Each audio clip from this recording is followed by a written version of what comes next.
Hey everyone, it's good to see you guys. I'm really excited. I have a special guest here today. His name is Tripp Kramer. He's an internationally known dating coach and founder of Tripp Advice, a men's dating advice company. He's also the creator of the popular YouTube channel Tripp Advice, which teaches men how to become more attractive to women. And he has a weekly podcast entitled How to Talk to Girls. And he currently resides in Chicago, Illinois, where my family's originally hometown is from. Thanks for coming, Tripp. I really Very appreciate you being cool. here. Oh, I'm glad to be here. Thanks for having me. Love doing live shows. This is fantastic. Yeah, live streams are the way to go, man. It's fun. So I'm just curious, man, because I came from the kind of PUA community years ago, and it was definitely really helpful in terms of my own evolution as a man. I felt like it was like a rite of passage for me. I just wanted to get your perspective on, I guess, like how you got into this world, the work that you're doing now, and what do you think it does for men? Yeah, for sure. Well, it's funny you say rite of passage. I think it just we didn't have a choice. I mean, I have, guys who discover me first before anything else. But when I was, digging into this, that's all that was available really Hmm. is all that information, the PUA stuff. So in a weird way, it is kind of like a rite of passage, but it's just because that's all that was there. Right, right. No, but yeah, no. So what was the question exactly? How? Yeah, like what do you think what you do and how you teach men, like what do you think that's really about? Like what does that do for men? I know for me I felt like it was a rite of passage. It like gave me confidence knowing that I could go anywhere, talk to any girl fearlessly. It just was a really cool feeling to know that I could do that. Yeah. But then like once I was able to do it, I was like, all right, cool. Like I can do it now. What's the next thing? But like Yeah. it's The like next thing is always starting a business. yeah, I totally agree. That's That's exactly what what I want. happens to people who get really into this stuff. Is they're like, well, I accomplished that. What are the other parts of my life? It's either that or they simultaneously are working on looking better. So it's like working out or Hmm. losing weight or things like that. It's kind of like it's a weird unknown backdoor route into personal development where Hmm. you'll dig into that, and it's such a challenge that if you, or I should say when you accomplish it, you're just like, yeah, okay, that was fun. I feel good. Like I want to keep this train going in terms of being the best me and having an awesome life. So it Hmm. usually ends up translating to doing something with business, entrepreneurship, or working out, things like that, or just general personal development, building morning routines. People are obsessed with morning routines and Yeah. productivity and all that stuff. So Well, I always, whenever people ask me, like, what do you think I should do for more personal development? That's like my first answer is like, go start a business. You will constantly be forced to develop and innovate if that's what you want your life yeah, to be about. yeah, Yeah. absolutely. So, Trip,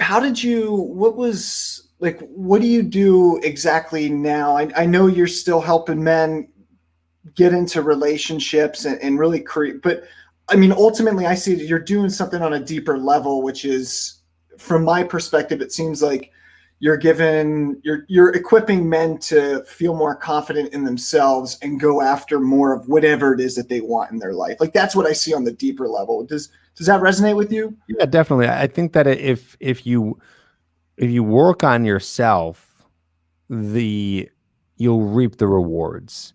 Mm. Is if there's a lot of stuff out there. It's funny. I just saw an ad. It was another dating coach doing an advertisement for their their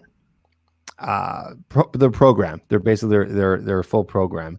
And I saw that and I was like, and I get what they're doing. It's marketing, but they were basically giving the guys, and it was a great like technique to use in terms of getting a woman interested in you, and just talking about like something you can say that can make the girl think that you're high status. It's not like a lie. It's just like a way of speaking to her that makes her think like, oh, you might be an attractive guy. And I was watching, I was like, that's a really good technique. It's something that even I would teach, but that won't do it all. Right. It just won't. It's something so small. It won't transform you, which means you can say that line, or you can say the thing, but that's not really going to take you that far, because eventually you're going to meet up with the girl and she's going to see that you're not confident, low self-esteem, you don't Right. really have your life together, you're not a very high value guy. Like, she'll see that. So all that stuff is great, that can work, and you can use that stuff, but you better be backing it up with you being a person who's of quality. It's like the same thing as like a girl Mm, putting on makeup, and she puts on so much that the next day you're like, wait a minute, so you had a push-up bra, fake eyelashes, drawn in eyebrows, and whatever. It's like, oh, okay, that's who you really are. It's like, okay, so that stuff works. I'm not saying women shouldn't wear makeup, and I'm not saying guys shouldn't use some of these lines sometimes, but right. you better back it up with something.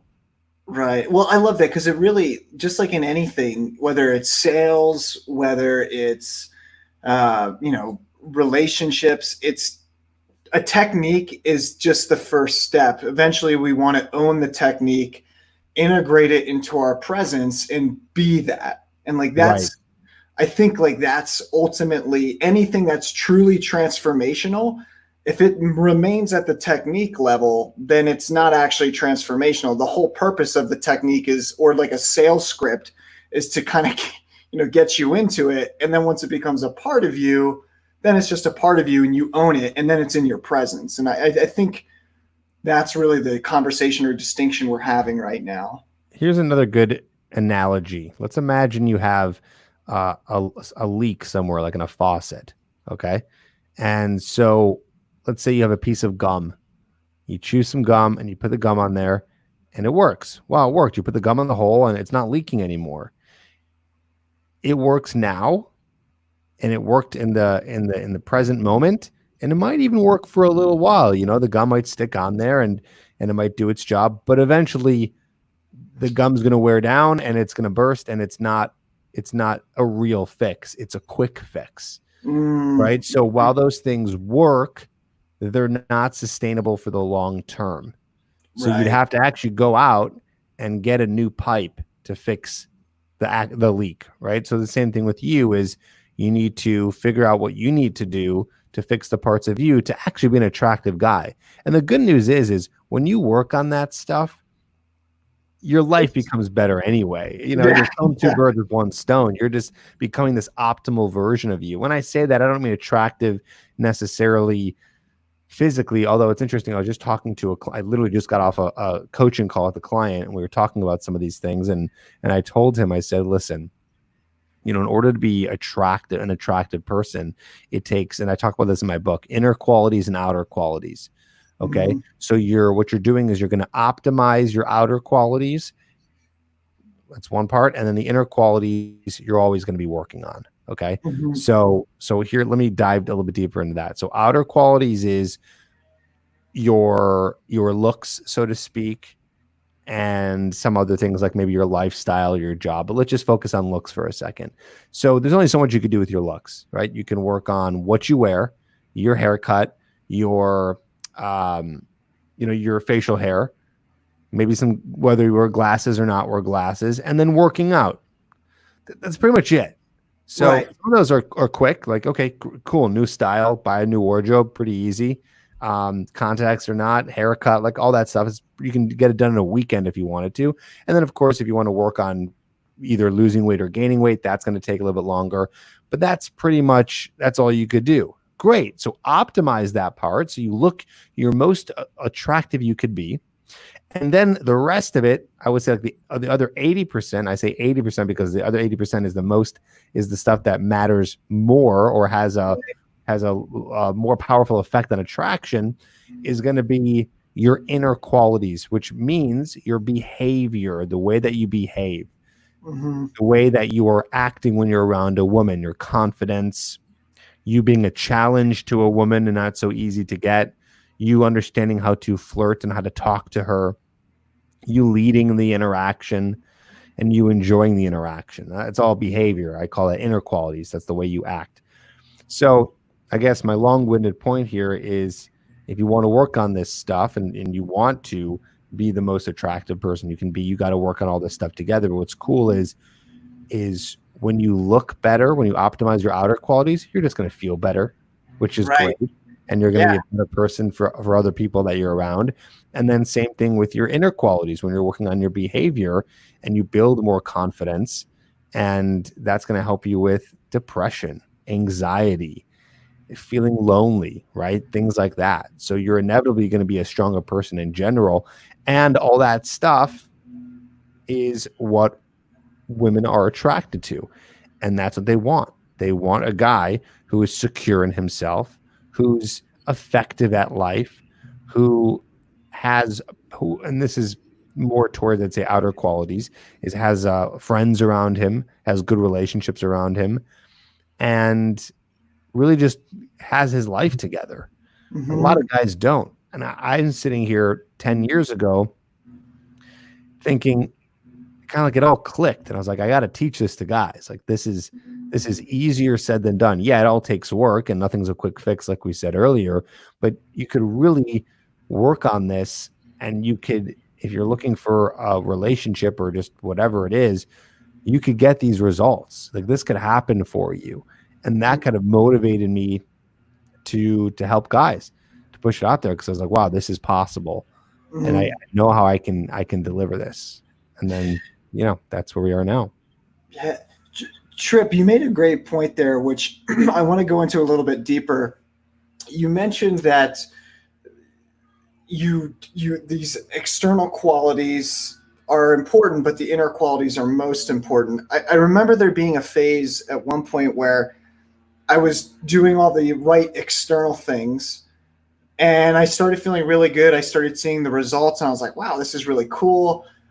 And then I almost got to a point where it's like, if I did this though with a girl who I really deeply really wanted to be with and really loved, like would it be real for me? And would it be real for her?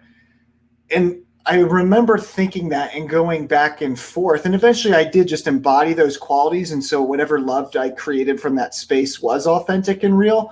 But I think sometimes people have a concern or worry that if you're using techniques that it wouldn't be real then, or it wouldn't um yeah, it wouldn't be real. Could you speak more to that?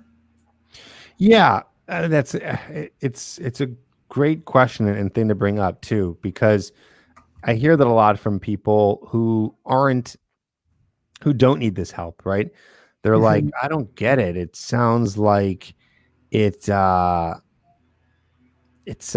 you're just faking it, and it's not you. And the thing is sometimes you need training wheels, Yeah. right? Like, sometimes you need training wheels.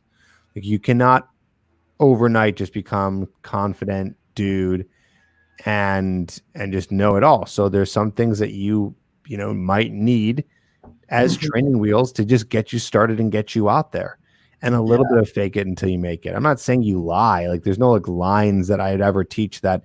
I mean, they can be lies, but I never encourage anyone to do that.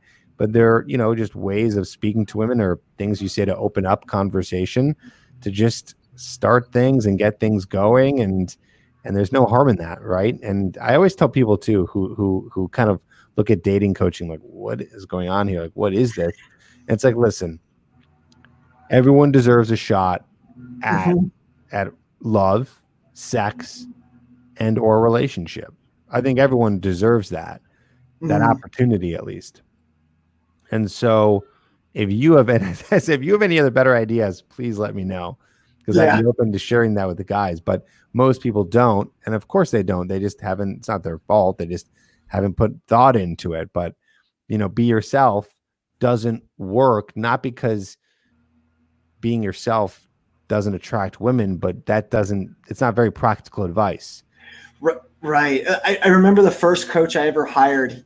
he put it to me a really good way, and it wasn't even this was for sales. It wasn't even for relationships. He said, Jared, I know a part of you thinks right now, and he was great because he could read me really well. He's like, I know a part of you thinks right now that this isn't real to you, but what's our most authentic self is actually authored and created. And like the word authentic comes from the prefix auth, like it's the same prefix to create, author. And so the most authentic we actually could be is the personality or the being that we craft and create. And I think that's such a foreign concept to a lot of people in the West because we're so conditioned from birth. Where I guess I have a pretty big Eastern background. Like their concept of self is like, yeah, you create it. Whoever you want to be, like you go out there and you do it. You put the work in, you put the effort and the energy in, and you create yourself. And I always like that definition because that's more like my authentic self is, yeah, it's like I would want my authentic self to be created. Like that's an awesome opportunity to know that you are not restricted by just some inborn genetics or personality. Like even epigenetics right now is saying that what we call as junk DNA, when you have a certain experience in the environment, can activate that junk DNA, which can give you certain traits. And like that's really exciting to me because it's a pretty hopeless situation if you think your personality can't be changed or you can't learn anything, you know? Right. And why? It doesn't have to be that way. It just doesn't. Right. Right. Yeah. There's so much more empowerment in that. I think that view where we see our authentic self as being authored or created from our environment and from putting in the work. Absolutely. I agree. And, hopefully anyone who's watching and listening knows that they can do it too. Absolutely. Yeah. Tripp, what's your favorite part about doing this work? Like, what's the part that gets you really excited and like that aliveness? Because I know there's like you're running a business, so there's like the everyday business stuff, but then there's also like being there for people, balancing relationships and tasks. And I have a background in executive coaching, and that's been crazy to see. Like that's all business is balancing relationships and tasks. And I guess my question would be, what for you is the part that gives you the most excitement? Like that really, despite all the work that you have to do at the end of the day, by the end of it, you're like, this is sweet. Okay. I can continue. I can do this. Yeah, I think it's when I'm doing my one-on-one coaching and I'm working with guys who are just really in it and they're excited about it and they want the change and then they get the change because they're doing the homework that I give them and the assignments, and that just like I said, I was just off a coaching call just now, and his last question was actually, so what do you think about how I'm doing? Like, how's it all going? Because we're about 6 sessions in, and I said, listen, man, he's a great client. He's doing everything I'm saying to do, which is what he hired me to help him with, and he's getting results from it, and he's so happy.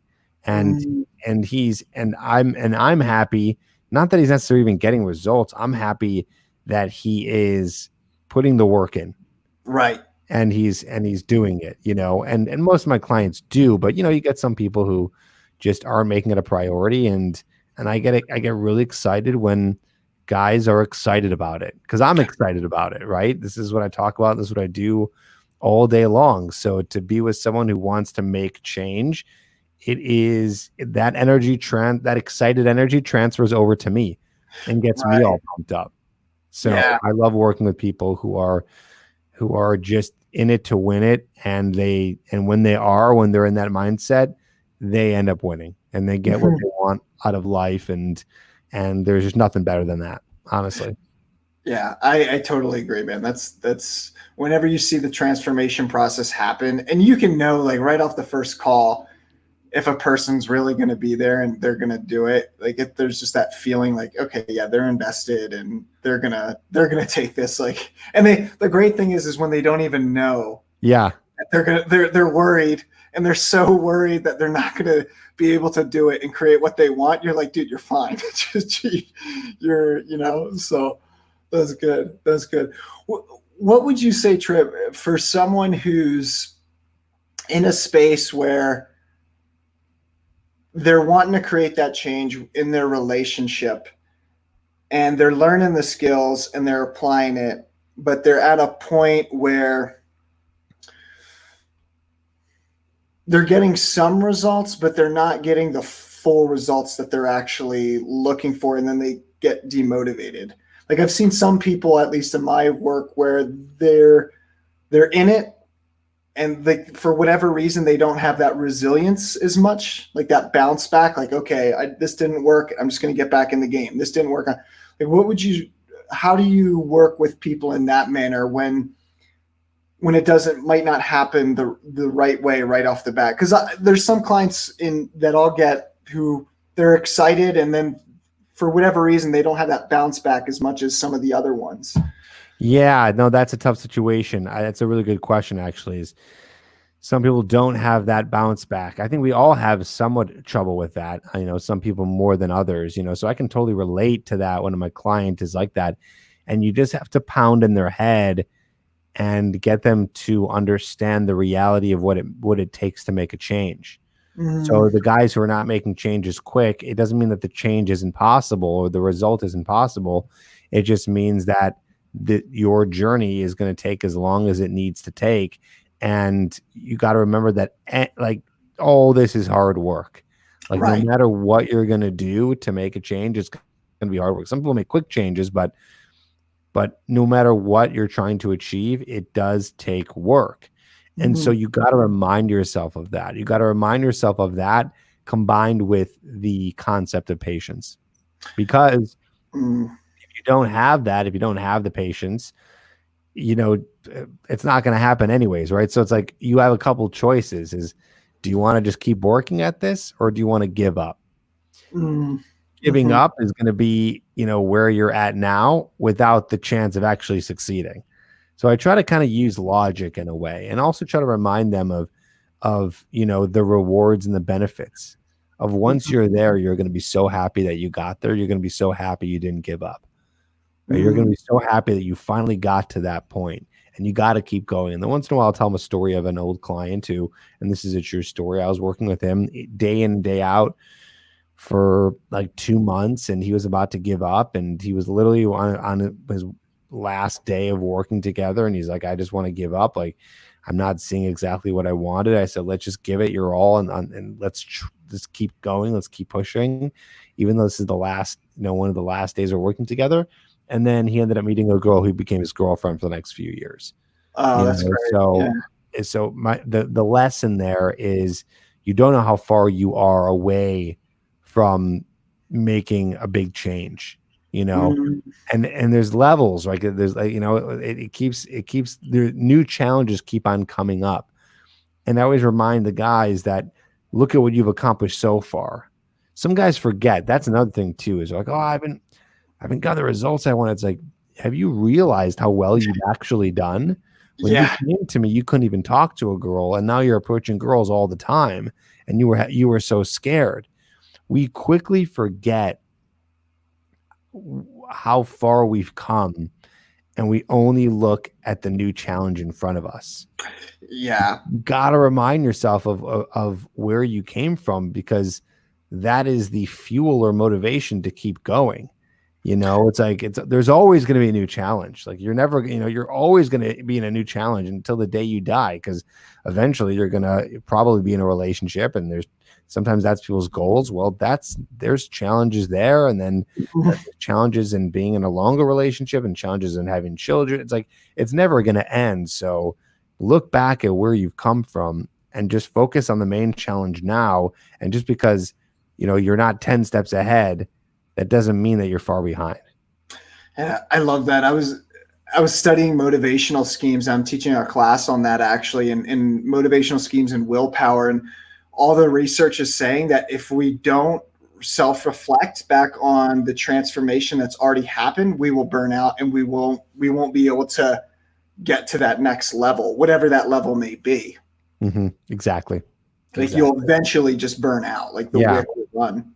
That's why they say journaling is important, because you're doing that, you're self-reflecting every day, and then also you can actually go back into your old notes and see where you were and how far you've come, and that can give you more fuel.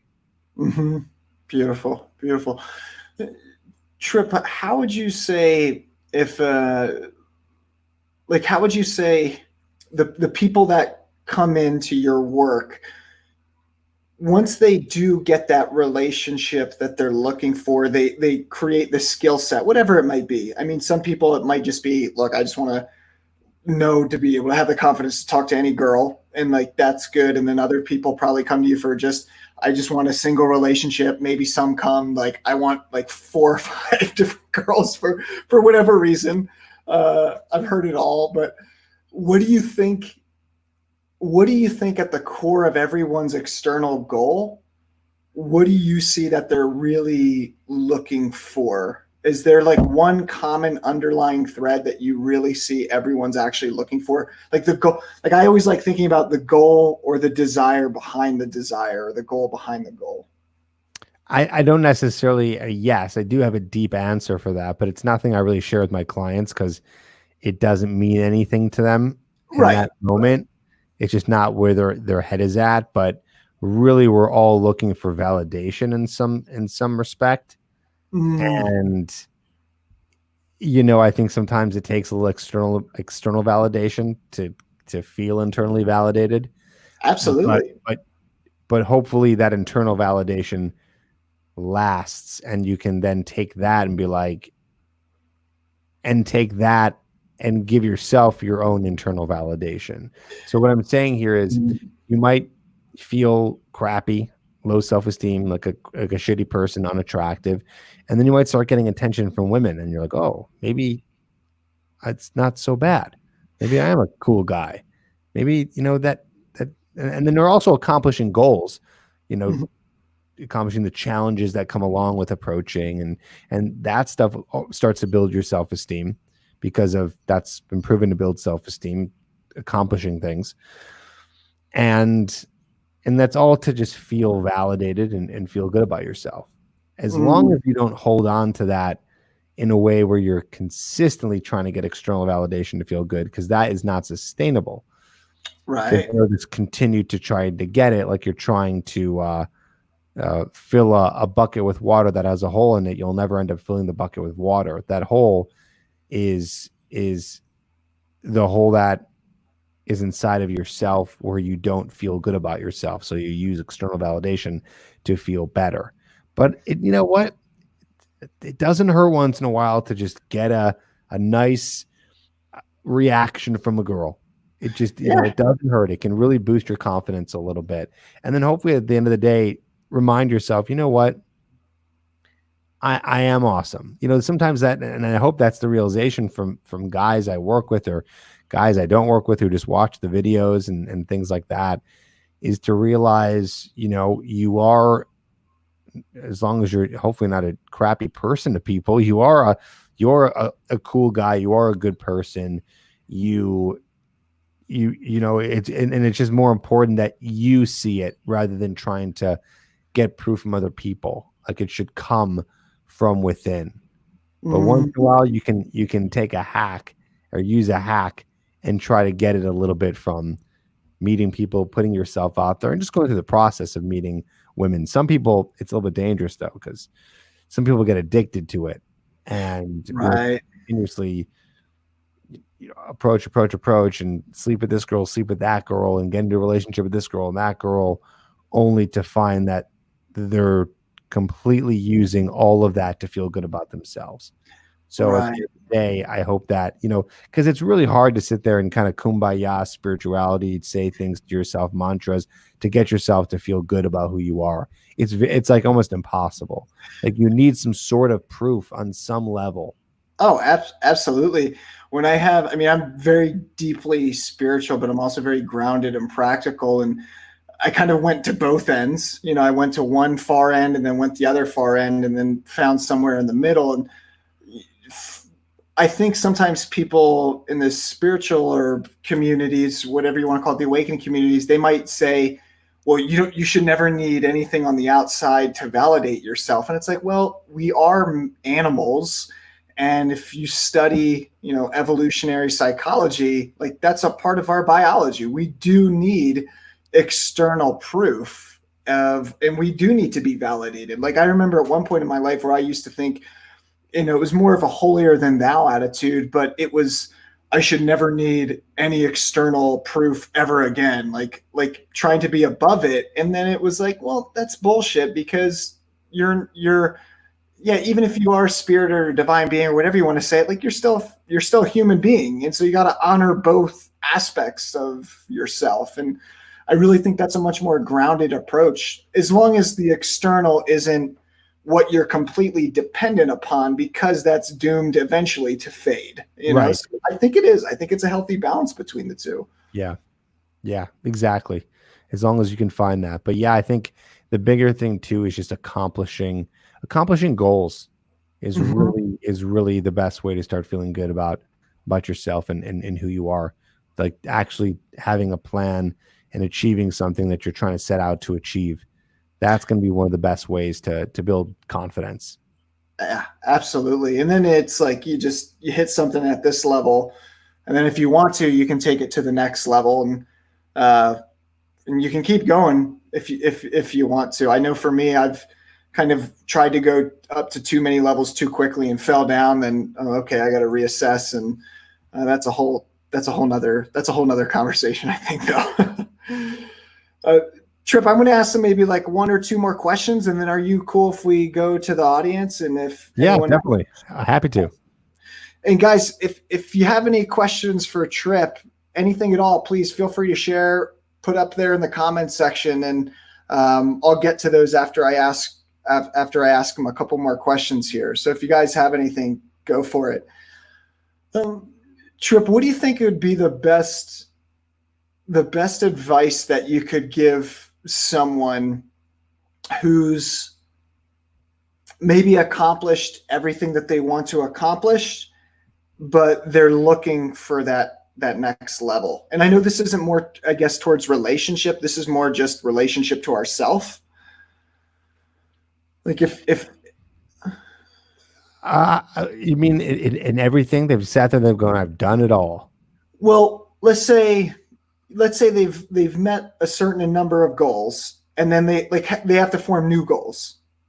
Like what's the point? Because we can keep going and setting new goals, and I think that's important to always have new goals to set. But I know for me in my own journey, and for some individuals that I've coached in the past, it's like they get that new goal. And I think Tony Robbins talks about this a little bit. He says the worst is when you meet a goal and you finally get it, and then you realize like, where do you think that comes from? Like if a person hits that top of the pyramid, they get to where they want it to be, and then they're like, but I still don't feel what it was that I was looking to feel. I'm sure you've come across this. That's interesting. I mean, I'd be curious to see what their goals are. You know what I mean? In terms of what it is that they were looking for, because they were probably looking at the goals to fulfill them in some way. This is like almost like a psychological question. Like they were looking at these goals in a way to fulfill or fill a hole in something, depending on what that was. Mm, So I would ask them to really dive deep and see what are they looking for, and what is it that would make them feel fulfilled. It maybe just continuing, just accomplishing new goals on any level. It doesn't matter what it is, or building new skills might be something that they do forever, and that's great. Keep busy, do that.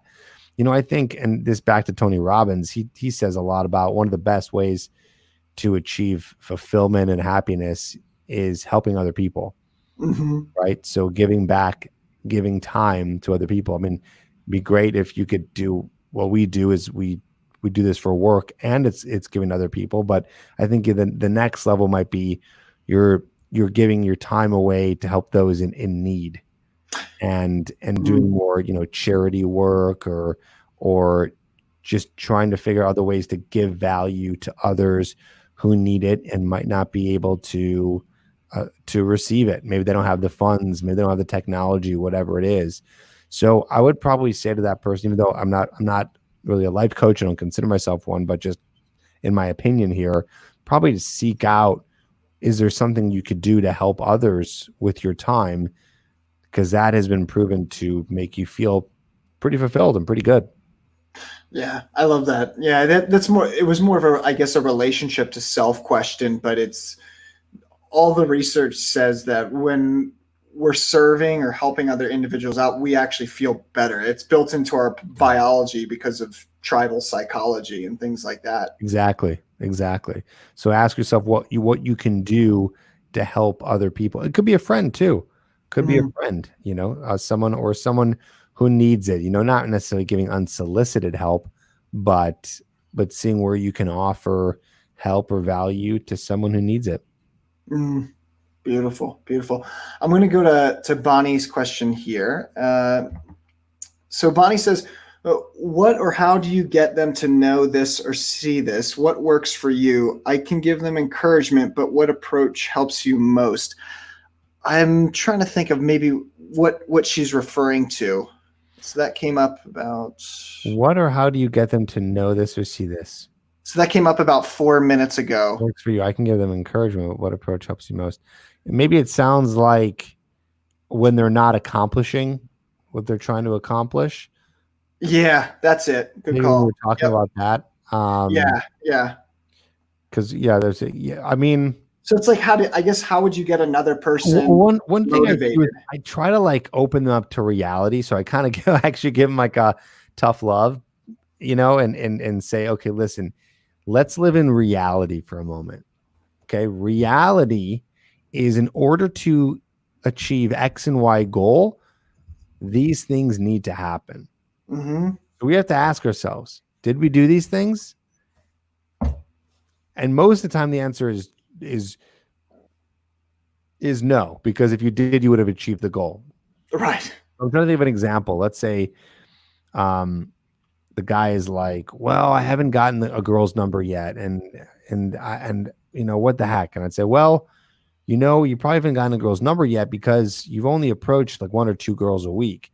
When I told you that in order to do this, you're going to need to approach about 10 girls a week because right now you're not used to approaching women. So we have to approach more and talk to more or go on online dating apps and swipe more or whatever it is. So usually they're not putting in the correct effort to get to the point where they're getting the result they want. So we have to kind of bring them back to reality and say, this is what it's going to take. And then bring them back to the reality of, listen, this is hard. This is not easy. If it was easy, you wouldn't be looking things up on YouTube, reading books, hiring a coach. Otherwise, right? If it was easy, we wouldn't be talking right now. I actually literally had to say that to a client recently. And that kind of motivated them in a way where it's like, oh, yeah, that's right. It's like a reminder. That's right. It's hard. Therefore, I need to continue to put the work in. My journey isn't over yet. Right, right. That's why I need the support. That's why I'm here. Yeah, Right. And yeah. then motivate and say, listen, you could do it. I did it. Other clients have done it. Like, you got this. Look how far you've already come. Like, even if it was a little thing that they've done, it's Mm, like they've done it. Even them signing up, for example, to be a client, that's a big move. You're investing mhm. in yourself you're paying someone to put yourself through emotional pain. Right. Okay. I mean, of course, there's more to it than that. Like, you're going to be feeling good after doing it. But in the beginning, you're investing in getting called out and getting pushed and kind of beat up. But you need to Right. get beat up and go through it all to succeed and achieve the goals that you want. Yeah, yeah. I love that. I always say that coaching could probably be depending on your skill level, but you're ultimately it can be one of the hardest things to quote unquote sell. And when I say sell, I really just mean sharing with a person what it is that they really want and being able to speak that for them and show them the steps to it. Yes. But yeah, yeah. Guys, what other questions do we have for Tripp here? And I'm going to ask another question if I don't see any come up because it looks like we're moving a little slower here today. Um, so Tripp, what would you if someone's I guess if someone's at the point where they've they've learned this new skill to create relationship, because ultimately that's what this is as well too, is you're teaching people how to create relationship. At least that's how I see it. I could be wrong in that, but um, can you apply it in other areas of life as well, like the skills that you're teaching individuals? Well, I mean, it kind of been based off of what we've been saying. You can, because you're learning about how to achieve goals, and you're learning work ethic, and you're learning how to be persistent and to be patient through change. That Mm, applies to anything that you're doing, really. mm-hmm, And that's, I think, why guys end up trying to do more after they accomplish this, because it's as if on a deeper level they understand that they've been able to accomplish those things, not accomplish necessarily getting girls or getting laid, but they're accomplishing the feat to get to the goal.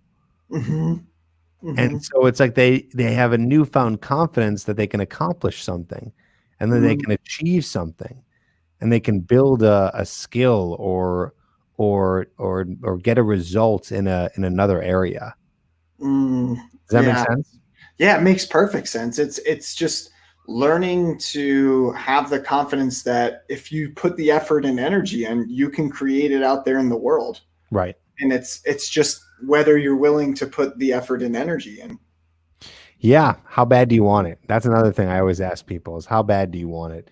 If you don't want it that bad, you're not going to get it because you're not going to put the work in toward it. But if you really want it bad, then you will put the work in and you'll hopefully get it. I mean, I think with enough work, anyone can really accomplish what they want to do. Absolutely. Do you It think depends that on how desire bad you want it. right? Trip, do you think that's something that this is just a personal thing that I always think about? And I've asked my coaches this and all. Do you think that's something that can be created, like desire or want for something? Not necessarily. I mean, I think it's more. That's a good question. Yeah. I don't It's think so. yeah, I don't know either, man. Like that's totally It's a deep question. Like, can you instill That's fun. like? I mean, I think the only way you could do it is like persuasion, right? So you can persuade someone and say, like, look at your life, like, look at this area, like this sucks. Like, do you really want to continue living like this? Right. Positive in a way motivation, so saying if you don't get what you want here, then this negative thing is going to happen. And then also, if you do get what you want, imagine how that's going to feel. Mm, So hmm. I'd say probably persuasion and using some of those, those ideas in terms of showing them the both, I guess, simply pros and cons. But Mm, if they deep, on a deep level, like they don't want it, or even if they're simply just lazy to do something, they don't really care. right. Right. Like if you're too lazy to go to the gym or work on your finances or meet a girl, you care, but not enough, or else you would do something. If I put a burning coal in your hand, you're going to throw that off your hand as fast as possible, right? Because that's Right. pretty painful. You're not going Right. to want that in your hand anymore. So you're going to take action. Or let's say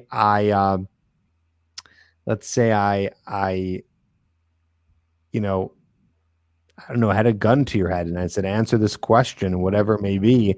You have 30 minutes to figure out the answer, and you're going to die. This is Right. an extreme example, but you're going to figure that out because you don't want to die. You truly don't want to die. Right. Yeah. It's So it depends on how bad you really want it. I mean, listen, some people, it's tough because there's mental illnesses, right? You might not be able to be capable of something because there's a chemical imbalance in your head and you're depressed or you have anxiety, and it's like you do want it, but you can't. You don't have the tools to get over whatever's going on inside of your head, you know. Mhm. And just interesting, TJ said, I will pray the pain away. And listen, I'm not gonna share my religious beliefs, because it doesn't matter. But I will say that, that doesn't work. You Yeah. can't sit in a room and just hope for something. Like you will need to do something.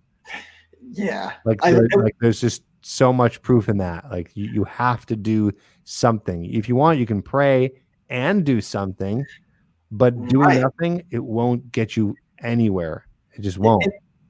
And I think like it kind of comes back to the question, like pain is a great motivator. Like I know for me, when I put myself in a room and I stopped like distracting myself with everything else and I felt the internal pain, whatever I was going through, whether it was, whatever was happening in my life at that point, it made me think like, okay, this pain sucks. What did I do to get in this pain and what do I need to do to get out of it? Because like we acted into it some way. And so there's a way to act out of it. So I think I love that, man. I think it's Sometimes you important. have to go to rock bottom. Yeah. That's another thing too. Sometimes you have to hit rock bottom. For some people, it's going to take extreme external circumstances to happen to you, a loss of a friend, a family member, a really terrible financial situation happening to you, getting fired, I don't know, something happening to your health and having to go to the hospital. Like I'm talking about extreme things might have to happen to get you to that point. And let's hope that never happens and you can get enough motivation and willpower to fix things before it gets to that point. But sometimes that's the what has to happen. I mean, for a lot of like drug addicts and things like that, like they have to hit some serious rock bottom to Mhm. make change. They have to be like, have an overdose or lose members of family who don't want to speak to them anymore, whatever it may be. So, maybe that can be your A motivator.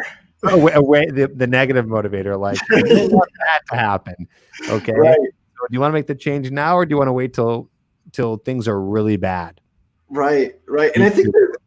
yeah, I love that. I love that. I think the cool thing to recognize is like those things are probably going to happen anyway. Like I've lost friends and family members and I mean there's certain situations, but like why not just try to live the best life that you can right now? Yeah. Like why not just try to go all out? Like what do you have to lose? And if you lose it all, like at least you went for it and there's always ways to build it back up. I mean, I've lost a lot. I've got lots of money. I've lost lots of money. I've done pretty much everything, and like it just makes you more fearless in the end of the day. And like, why wouldn't you want to live from that space?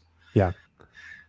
Tripp, I'm gonna go to Gina's question here. Are you still good with maybe one or two more questions if they come up? Yeah. I have a few more minutes. Cool, man. Absolutely. So I'll just go to Gina's question. She says, in relationship, how can men feel love/respect from women with respecting each other's value as a person? So in Well, relationship. doesn't that go hand in hand? I'm kind of confused about the question. How can Yeah. men feel love and respect from women with respecting? I mean, I would imagine that is there. Maybe I think she has maybe if you're still around, maybe be more specific. There might be. It sounds like you're in a situation where you want to bring something up. I think we need some more specificity here. But how can men feel love and respect from a woman with respecting each other's values as a person? Yeah, I'm just a little confused on exactly what the question is here. Yeah. Let me try I to got the ideas, Jared. let me try to feel this out. How can men feel love/respect from women with respecting each other's value as a person? If I had to guess, it sounds like Gina, if you could rephrase that, that would be wonderful. But I'm going to take a shot in the dark here because I'm feeling it out. If I had to guess, I think she's asking.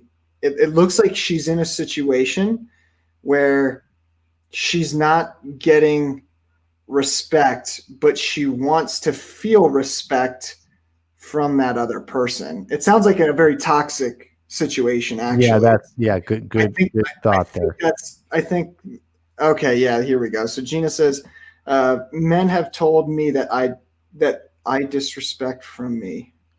Men have told me that they feel disrespected. I'm just gonna go with my initial one on that, Gina. I think it's if I had to guess, I think she's in a toxic relationship and she's not feeling respected, or other men aren't feeling like she's respectful to them. And so she wants to create a relationship of admiration and respect. Usually I would say, so here's my answer, even though I don't know exactly the question, but I think I have an idea of maybe a thought here would be empathy. Usually it starts with empathy. When you Yeah. don't so empathy means like understanding how a person's feeling.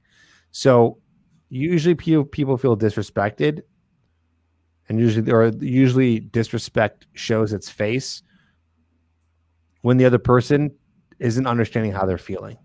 Yeah. So they're doing something or taking some sort of action that's being disrespectful. So Mm, my guess is, Gina, either you're not empathizing in your relationships or your partners aren't empathizing with you, meaning you're not coming from, okay, before I yell at this person or argue with this person or say something to this person, let me just see, like, where are they right now and how are they feeling, so you can understand how to approach a situation that's going to communicate what you're feeling and not necessarily disrespect the other person. It's a very, very advanced move, but important in all relationships, friendships, business relationships. I mean, everything. that's great. I love that. Yeah, it sounds like it's a communication issue. Asking for your needs to be met without coming across as an asshole. Yeah. Which I've been guilty. We've all been guilty of it, Gina. So there's no judgments there at all. It's just that's a part of it. It's a part of the learning process for sure. Beautiful. Tripp, thanks so much for coming on, man. We really appreciate your time. We appreciate your energy. It really means a lot to the community that you were willing to do this. If you had one thing, like let's say that today was your last day, you were going to cut out or whatever was going to happen, what's the last thing that you would say to humanity? What's the last thing what would be your last message to the world? Oh my God. That's a great question. I always finish interviews on this one. Oh my gosh. So much pressure to come up with, you know. Take your time, man. There's Um, what's the last thing? I'm trying to think of like all my wisdom summed up in 35 right, years on this earth. right. Oh, whoa, jeez. I think I would say I would say something to the extent of the past is the past, and even though you might have made mistakes or aren't happy with your past, you can always, do something now to make a change and work on your future. And in terms of being happy, it's never too late. That's great. I love it. That's Yeah, what comes to mind. beautiful. Awesome. I love it. Tripp, thanks so much for taking the time on, man. Do you have any programs or where can people contact you? Do you Yeah, have anything I going would on say right now? come over to trippadvice.com, and there's all my links are there. If you want to check out my YouTube channel, you want to link to my podcast, you want to check out my book or my program, it's all information is right there and right at the top. So go to trippadvice.com with two P's, and you can find more ways to get information from me. Awesome. And guys, if you want to check out, those links are right there below in the YouTube description box. You can just check that out. Tripp, thanks a lot for coming on, man. We really appreciate it. It's been an honor. It's been really enjoyable. Thank you so much. Thanks, man. Thanks for having me. Yeah, you got it. Beautiful, guys. That's all we got for this time. Thanks so much for joining us. Tomorrow, I will have some live coaching So we got live coaching going on. And then we also have an interview with Renee Slanzeski. She's a relationship coach in the UK. So if you guys want to join us for that, it'd be wonderful to have you. That's going on Thursday. That's all I have for this evening. Thanks so much for joining me, you guys. I will see you all soon. Bye for now.